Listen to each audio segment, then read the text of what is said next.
Questions ready? Because we're going to be introducing two of the most fantastic people in the world of science. Now, how many of you watched The Big Bang Theory? How many of you just watch it for penny? Alright, now, if you've seen the episodes, I think you'll remember one where Sheldon Cooper gets mad at one guy, and he goes, "I'm very upset with you. Because of you, Pluto has been demoted."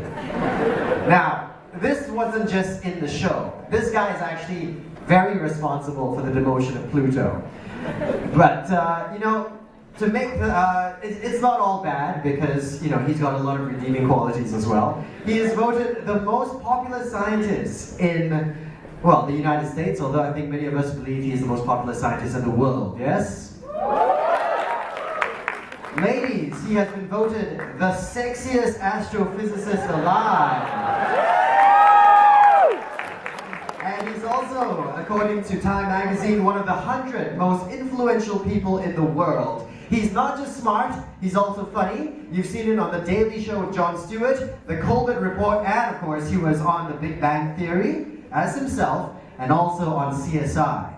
Now she is the executive producer, the writer and director for the new Cosmos series, but she's been there since the beginning. She was actually a big part of creating the original Cosmos with Carl Sagan, her late husband. And in her words, "I once stood on the shores of the cosmic ocean with Carl Sagan. And through her eyes and other collaborators, we are seeing the universe for ourselves." With that, ladies and gentlemen, members of NUS, we'd like to introduce you to our special guest right now for today's exclusive session at the National University of Singapore Science Faculty, Dr. Neil deGrasse Tyson. Dr. Neil deGrasse Tyson and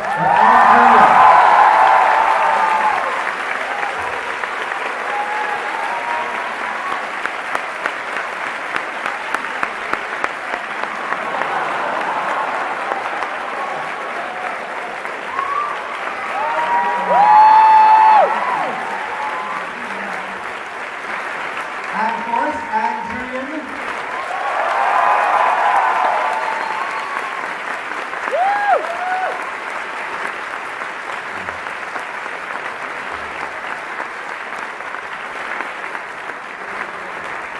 Alright, Neil, your adoring public awaits. What do you think so far? I didn't know you could fit this many people in a room. Oh, we actually had to turn a lot of people away. More people actually wanted to attend. These are the lucky few who made it in. Alright, now many of you, of course, have already posted up your questions via our Twitter session. Remember, look for hashtag CosmosSG. That's COSMOSSG. But we want to kick things off because we know many of you actually have questions for our very esteemed guests. In fact, I understand a whole bunch of students on this side have questions. Put up your hand if you want to ask. Introduce yourself so we know you by name.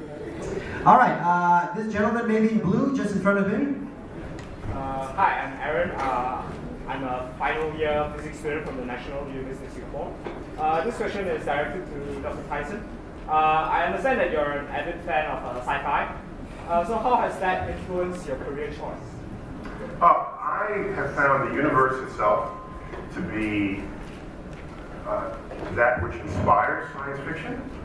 So I'm inspired by the universe the way science fiction writers are inspired by the universe. So we have common sources of inspiration. So I didn't need science fiction to inspire me because I was connected to the cosmos. But that being said, I am a big consumer of science fiction, but mostly in big budget movie formats. You know, I have the book that'll take me 4 hours to read, or I can watch the movie in 2 hours, and that gives me an extra 2 hours in my life to get things done.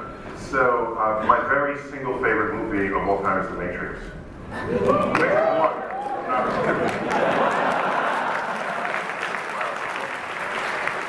By the way, in my top 5 movies of all time is Contact, which was Carl Sagan collaboration, and that's another example of excellent science fiction. All right. What about you, sir? Yes, you in black. Thanks. Big fan of Contact. My name is Lee. I just wanted to ask you. You talked before about your. Oh, sorry. Thank you. Talked before about Europa and the possibility of life under the, or at least traces of microbial life under the surface. Now you mentioned that that's actually outside of the Goldilocks zone, or where we believe life can exist otherwhere in the universe. Now I'm wondering,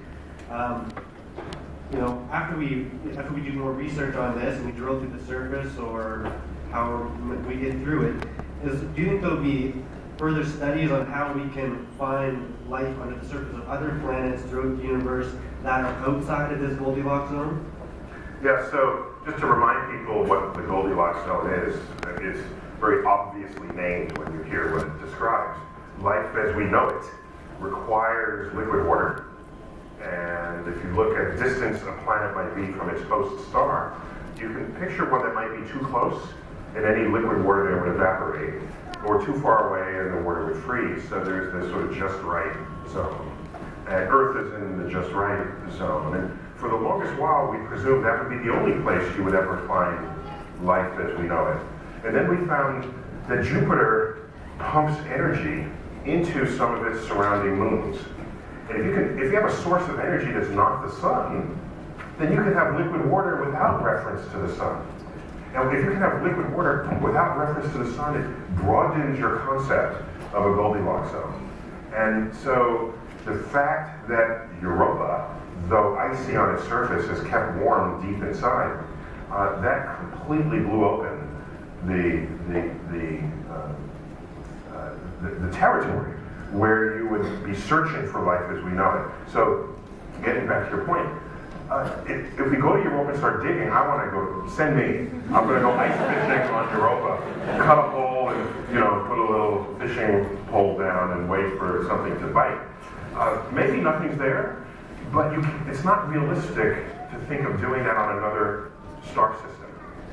So we need to be clever about how we would determine how there might be life there. And today, we have people developing tools and methods using powerful telescopes to analyze the atmosphere of planets that are orbiting other stars. And we've come to learn that an atmosphere can have what we call biomarkers, certain chemistry that can only exist if life was thriving on the surface. Oxygen on Earth, for example, is just such a biomarker. If you got rid of the plant life, we'd all die first, okay? Even if you're not vegetarian, it'll kill the vegetarians first, for sure. But then the animals that eat the plants, the meat eaters, they would die. What was the point I was making? The point I was making was biomarkers. Thank you. If you take away the plant life that's generating the oxygen goes away. So we made a list of chemical elements, chemical compounds, that if you find them in the atmosphere, it's a good bet that something is actively producing it on the surface, possibly life. So we're modifying our lists of exoplanets to determine which ones would have the most likelihood of that. And then if we have a multi-generational ship, we might want to go there and check it out. All right, thank you. All right, this is a question for Anne. We had a question that came in yesterday, and this is about storytelling when it comes to science. Now, obviously, you along with Carl, you guys are master storytellers in the original Cosmos. Do you have any tips when it comes to telling science as a story? Well, in order to qualify as a story we would tell in Cosmos, it had to work on at least 3 different levels. The scientific insight had to be of some real explanatory power, so that when the story was over, you would understand the concept. But that wasn't enough. We also wanted to find the drama in these lives. We also wanted to bring to life the issue of questioning authority, and that authority could come in the form of government or church, or even the scientific community itself, when it is not true to its ideas. So those were the main criteria. We didn't want to tell the stories that people know, we're really interested in really exploring the life of household names like Galileo. We were looking for stories of people who probably never heard of, or perhaps this audience has heard of. I think I'm not well liked. Which mic it is. Sorry, is any member of our technical crew be able to help us out with the... I'm off this tone. Yeah. But anyway, we didn't want to go after the Galileos and tell those stories that are well known. We wanted to bring to light those stories of people who made enormous contributions to science, but who no one outside of the scientific community has ever heard of. For one thing, these stories have a kind of special drama, humor, and even heartache that the public's not familiar with. And it's kind of great to take our trips, our voyages in the ship of the imagination across space, our voyages across the great cosmic calendar, that football field of cosmic evolution, and also to tell these stories, to have Neil speak to the camera and use all those different legs to walk on in order to keep the audience with us for a cosmic. All right, thank you, Anne. Neil, we had a couple of questions that came in from Twitter, and I think this is something you're going to have to deal with for a very long time. Shruti has asked, why was it necessary to exclude Pluto? Someone still apparently hasn't gotten over it.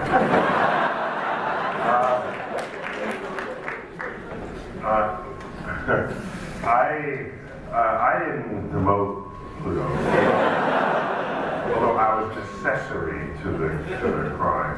I drove the getaway car. We've known for decades that Pluto was a little odd. Pluto in its orbit crosses that of Neptune. No other planet does that. That's just creepy. If you have an orbit, you don't want another planet crossing your orbit. I'm sorry. Pluto, its orbit, its orbital plane is tipped, like vastly out of the plane of all the other planets as it orbits the sun. Pluto is tiny. There are 6 moons in the solar system bigger than Pluto, including our moon, itself 5 times the mass of Pluto. Pluto is more than half of its volume is composed of ice. So that if you brought Pluto to where Earth is right now, heat from the sun would evaporate the ice, and it would grow a tail. I'm sorry, this is not a behavior for planets. Planets don't. You just don't want your planets with tails. I'm sorry. So, if you add up all these factors, we didn't know what else to do with Pluto. So we just sort of kept it along until the mid-1990s. Other icy bodies were discovered orbiting the sun the way Pluto orbits the sun. And then we realized maybe Pluto was not a planet. Maybe it was the first object of a new swath of real estate, freshly discovered in the solar system. It was predicted to be there by an astronomer named Gerard Kuiper, and so we call it the Kuiper Belt of comets. So Pluto is like one of the biggest of the comets. I think it's happier there. I think it's the biggest icy thing, right? The puniest planet. So it has to do with size and tails. How about gentlemen over there in white? I'm Xiao. Okay, I'm not supposed to actually be here. I came here before 11. Now, I think you'll be happy to receive comments about Cosmos. I think your Big Bang should be significantly lower. But my question for Dr. Tyson today is about I've seen on YouTube one of your videos that you have talked about to the Skeptic Society, and you mentioned that you were teaching the evaluation of evidence to the students there. Could you publish those online, like how we have published, like how say students some of his papers talking about even cosmos. Okay, his very important speech is also there. Can we have a look at them? Oh, so you're asking, so you liked that speech and you wanted to find it online in a printed version? Is that what you're suggesting? No, I'm talking about your notes for teaching the evaluation of evidence. Oh, yeah. Okay,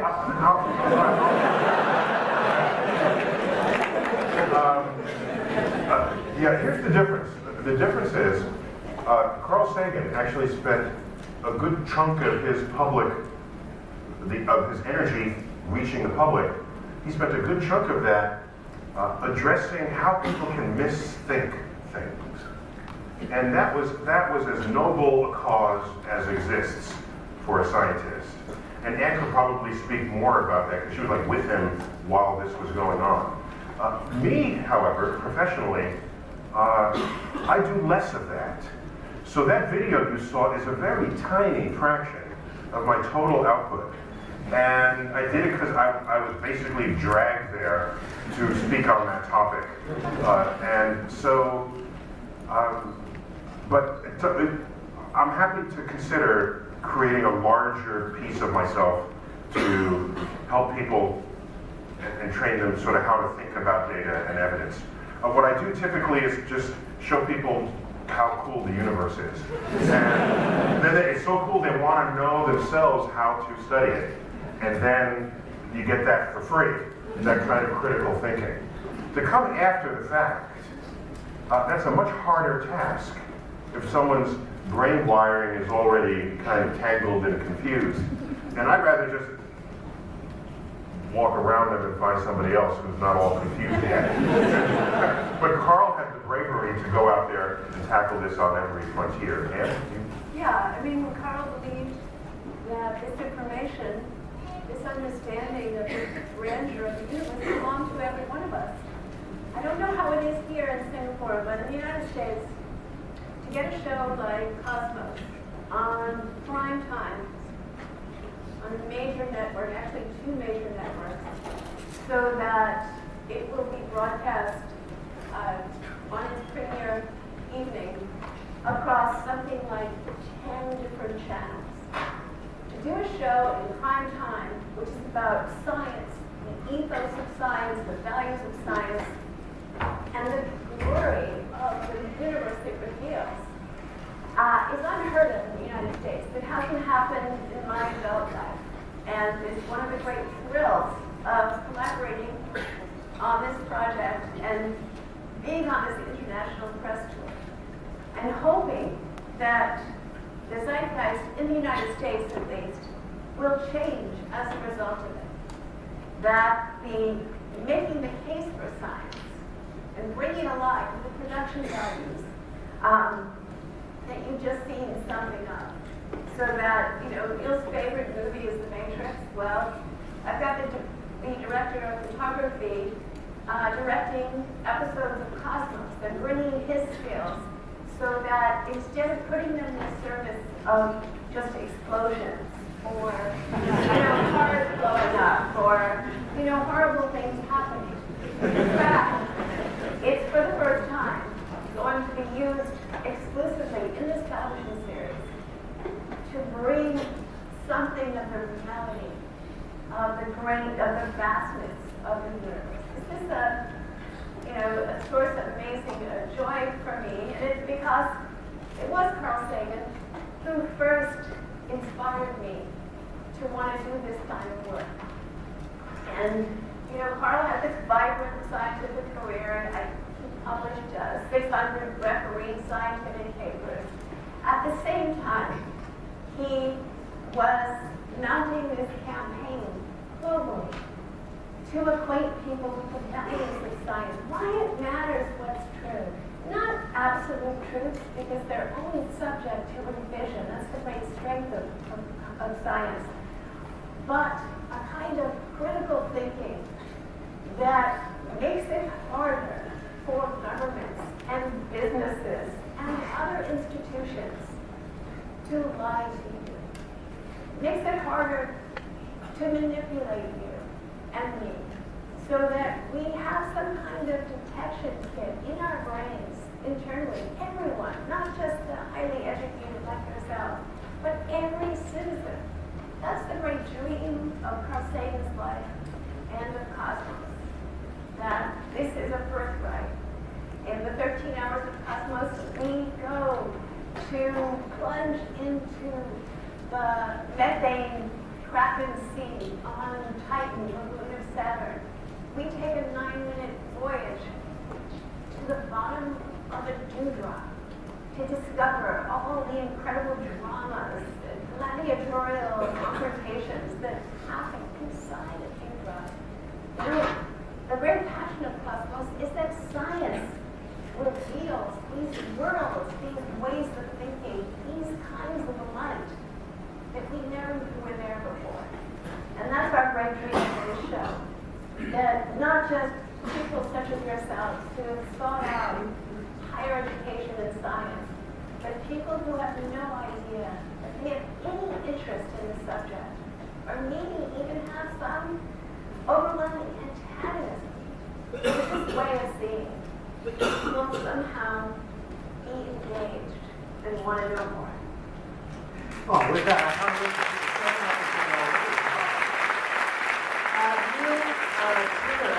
the Twitter is at Neil Tyson, and you do a lot of tweets, don't you? You do a lot of tweets. Maybe, I don't know, 5 to 8 a week. One a day. Kind of one a day. Well, we have Wee Kim Guan, who actually says you're an excellent storyteller. Could you summarize the history of the universe in one tweet? Okay, that'll be my challenge. Okay. And I'll work on that tonight. We'll see. I'll work. I like that challenge. You know, Democritus, the ancient Greek scientist, he had a really good tweet on the nature of the universe. It's all just atoms in the void, he said. Atoms in the void. And listen, you can fit that in a tweet. Well, what is it? 50 characters in a tweet? No. I don't know what the universe That's just a challenge. 50 characters. 140 characters. Yeah. No, I actually tweeted 100. I tweet 115 characters. Okay. Yeah. Just to make it a little tougher. All right, next question. Gentleman here in the blue, we'll move on to you, sir, after that. Thank you very much. Hi. The story which you just said about Bruno and Galileo, it's so amazing. I mean, they had primitive instrumentation, they had no instrumentation, but they had amazing imagination. Yes. And they came up with these grand theories, which we are seeing it happening in reality. But now we have this amazing instrumentation with us. So why aren't we coming up with some grand theories like that? Are we limited by this technology? Is our imagination being constrained by this technology? So you're not happy with the pace of science.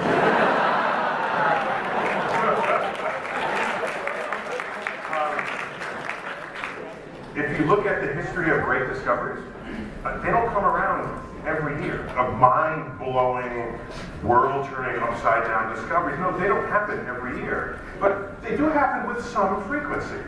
So, for example, in the past 100 years, was it 2004? In the past 100 years, that's 1 century out of, okay?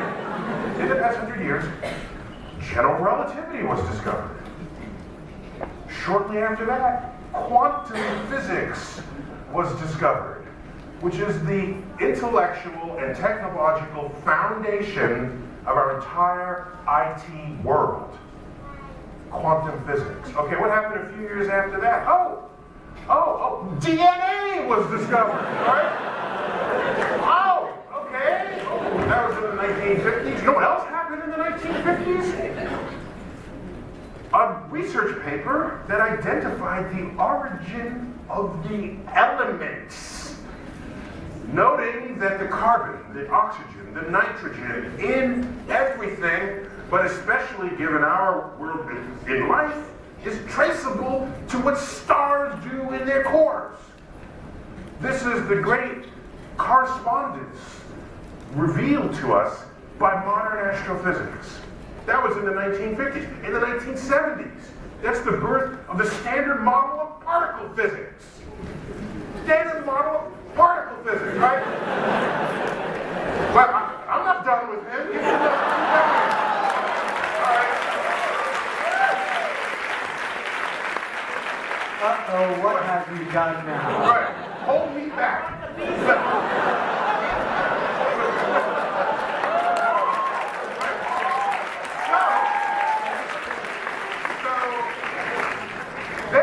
What happens, the 1990s come around and we just... Wait, what about the Druyan? Oh, sorry, excuse me. In the decade after quantum physics, back up a little bit, we discover dark matter, right? That 85% of the universe, 85% of the gravity of the universe has no known source. That is the longest standing unsolved problem in astrophysics, and that problem was birthed in 1936. Fast forward to the 1990s, we discovered that the universe, which we knew was expanding, is accelerating. Sorry. It's expanding. Accelerating. We don't know what's causing that either. We call that dark energy. And then a couple of years ago, the Higgs boson is discovered. The particle field that grants mass to particles. It's something that's called the God particle. If you were going to be a particle, that's a good one to be. Right? So I assert that we are at the precipice of an understanding of the universe that perhaps will make sense to us of dark matter and dark energy, which currently are the greatest profound mysteries facing modern astrophysics, dare I say even modern science. Because adding those two together, it is 96% of all that drives the universe, and we don't know what that is. Okay? So, don't tell me, where's the lady, okay, why don't you go out there and find out what dark matter and dark energy is?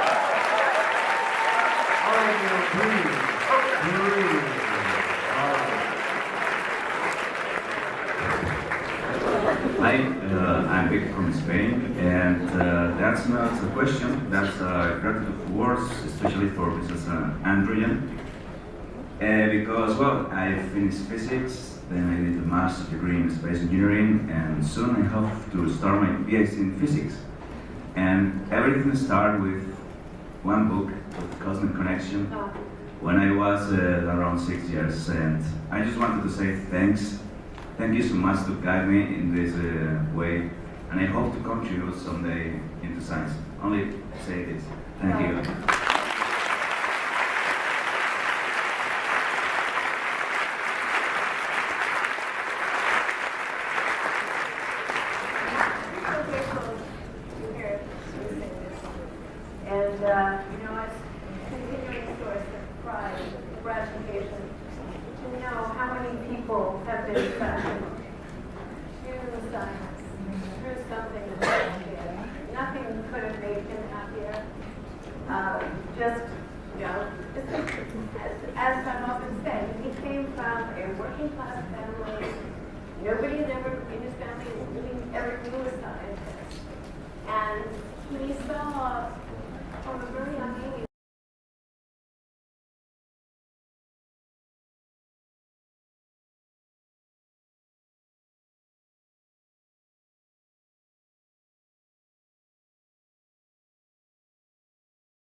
After we go extinct. Of course. Oh yeah. Cockroaches and rats and other creatures that have very high survival abilities, given their size and flexibility and resistance to disease and the fact that they can eat practically anything.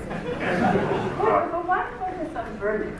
What about the tortoises who have survived every mass extinction event since life began, that we know of since life began. Okay, sure. I wasn't thinking microscopic. They're really cute. They are cute. The tardigrades are cute. I'll give you that. But when I think of some creature rising up in our absence, tardigrades don't need our absence to rise up. Yeah. But right now, you Well, neither do rats and cockroaches. No, they do, because there's an upper limit to the size of a rat. I've seen Because some if pretty you- big rats. If they get too large, they don't fit in our pipes anymore. And they can't escape from us. Thinking of individual body weight. I'm not thinking of sheer numbers.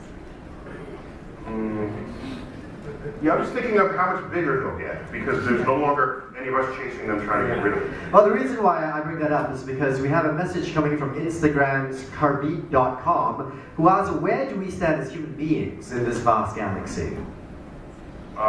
With regard to... Well, you can take it however you want. Okay, Human beings. Sure, I think we might... and Anne and I probably differ on how we think about this problem. Oh, great. I think we over-assess our intelligence.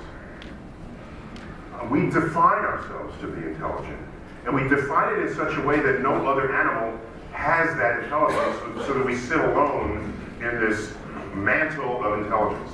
And then we say, we are intelligent, now let's go look for other intelligent beings out there, like us. Now, what are the chances that the first intelligent species to emerge on Earth has just enough intelligence to communicate with or comprehend other intelligences in the galaxy? Could it be that there are levels of intelligence so vast, so great, that we are blithering idiots in their presence?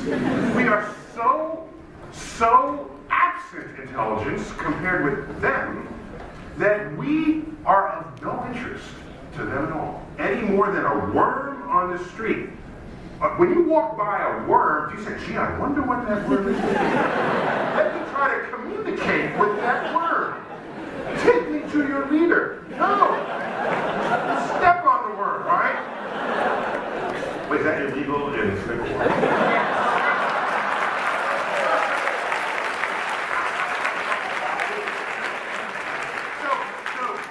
I lay awake at nights wondering whether, in fact, we are smart enough to even know what questions to ask in order to decode the nature of the universe.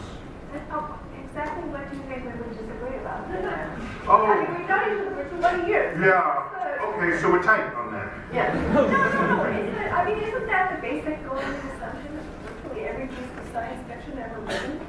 That, that obviously we are, we've only become a highly technological civilization in the last minute and a half, and therefore it's unlikely that other civilizations, should they exist, would be exactly at our kind of newborn state of sophistication. I think that's generally the assumption, not that we're going to meet spacefaring intelligent beings who are going to say, God, you're so smart. I can't get over you. Really smart. No, I think that's the going in assumption. But I think the fact that we are so new to this, but that we actually do science is a sign of some incipient mental health. And that, the idea that we can come to grips with our tininess and the vastness, know how young we are, that's a sign that we're growing up. It's a know our place in the galaxy. We're attaining a Very certain important. level of maturity, which says we can bear this, not to be the center of the universe. That's the greatest thing, just like the most hopeful sign about human species that I know, is that we can bear to give up our place at the center of the universe, much like a child does when it suddenly has the rude awakening of the first sibling and has to realize, has to share the love and the importance with someone else. That's growing up. And so, yes, we're not that sharp, but we're growing up. So how long before you think we'll find that next person, sibling in the universe? Oh, I have no idea. Prophecy is a lost art.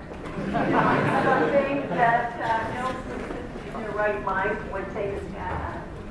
But, I feel that it's very likely, since we're using essentially radio technology to detect other signals, and because our broadcast is proving to be a passing phase in our communications with each other, that is very likely we have yet to tumble to the lingua franca, the universal language, which, I agree is probably mathematically based, but maybe the technology of communication is something that we haven't tumbled to yet, and we are being bombarded with signals that we just don't have the ability to pick up, just like our ancestors of only 200 years ago wouldn't have known if an intelligent radio signal was coming our way. Without detectors to even decode that. The ability to perceive it. I think we've already been discovered by aliens, and Earth is their zoo. All right, gentlemen in green. You may have to yell because the mic's not anywhere close to you. No, sir, you, yes. You put up your hand, right? Are you wearing green or is that yellow? I'm colorblind for green. Yes. Oh.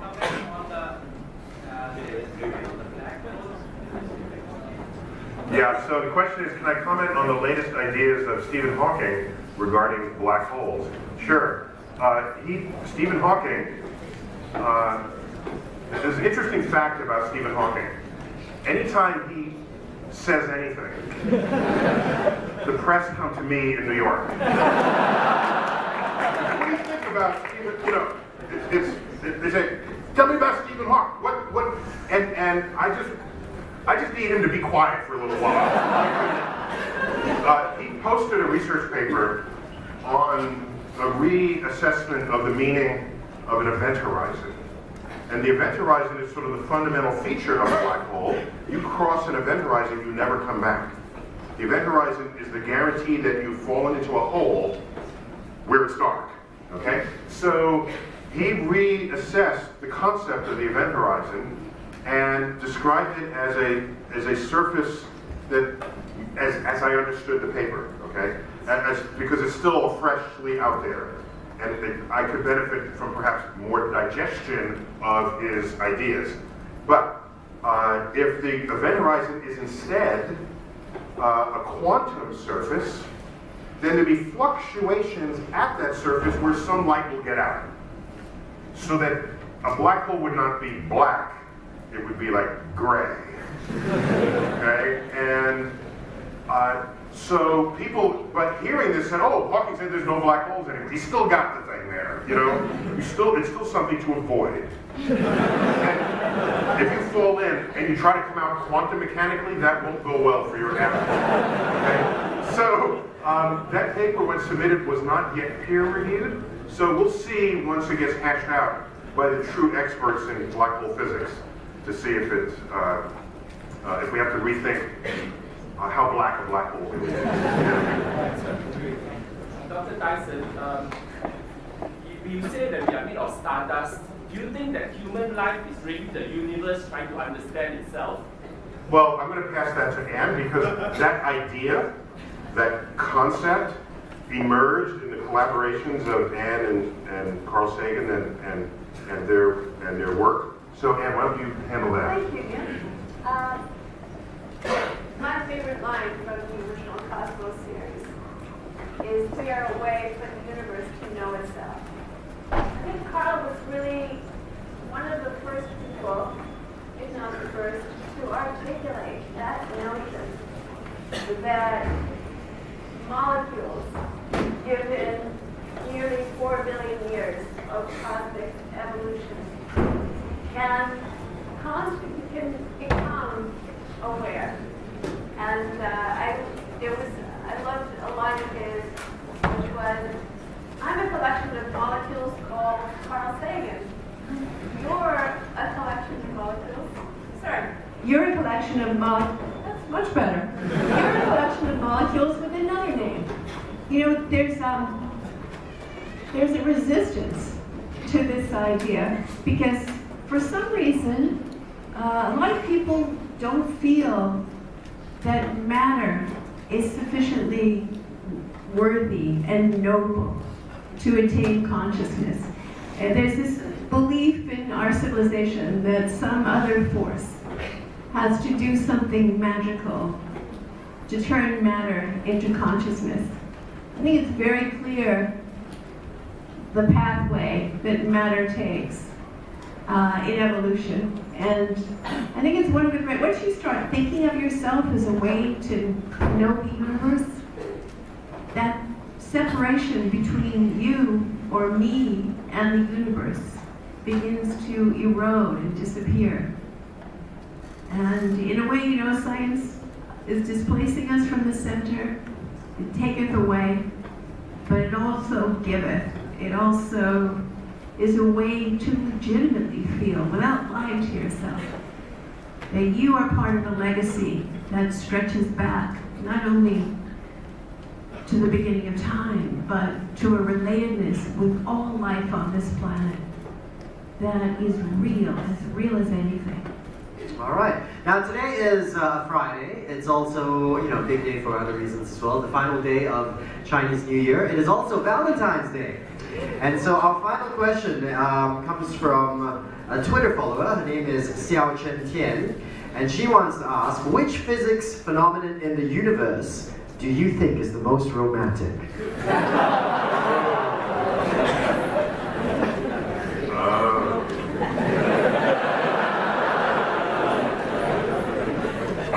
Actually, that answer is, I have an easy answer.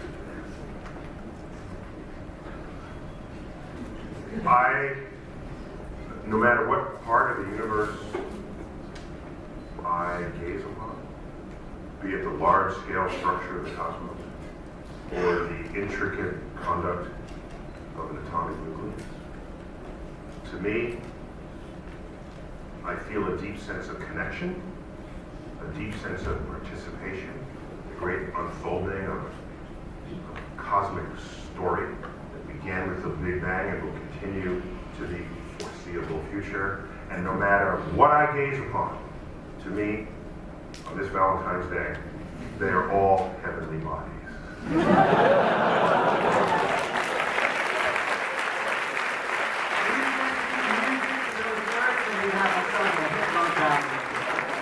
Ladies and gentlemen, thank you so much for being with us here today.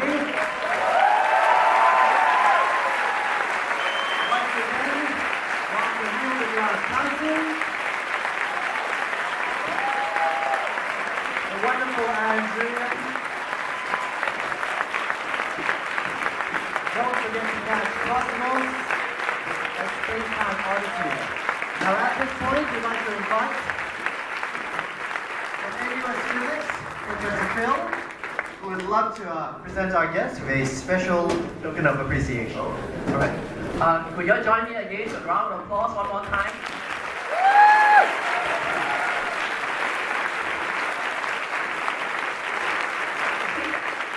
At this moment, we'd like to invite our dean, Professor Andrew Wee, to give a token of appreciation to Dr. Tyson and Ms. Druyan.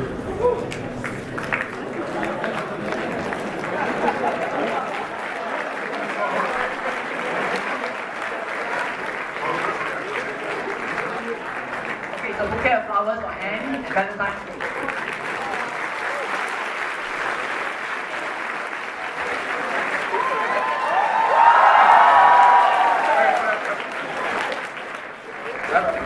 There we go.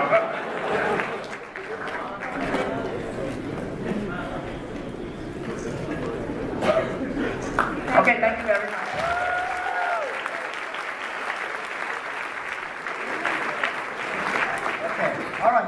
Before we usher our guests off the stage, I know many of you want to take photos, okay? So I'll tell you what we'll do is we're going to get one photo with all of you in the background, okay? And then when we put it up on social media, you can all see you got to take a photo with our two special guests.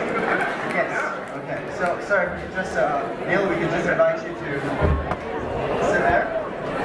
Yeah. Sorry, excuse me. Sorry. Sorry, sir, excuse me. All right, sorry. Audience. We need you Sorry. to squeeze. And we also need you to sit down as well, fill up all the holes so we can get all of you in one shot.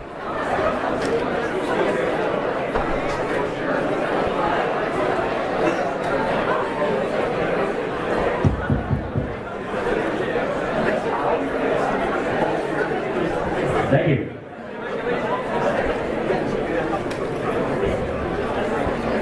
I see a few guys in the back going, oh, I hope she sits on my lap. This is the perfect excuse. It's Valentine's Day.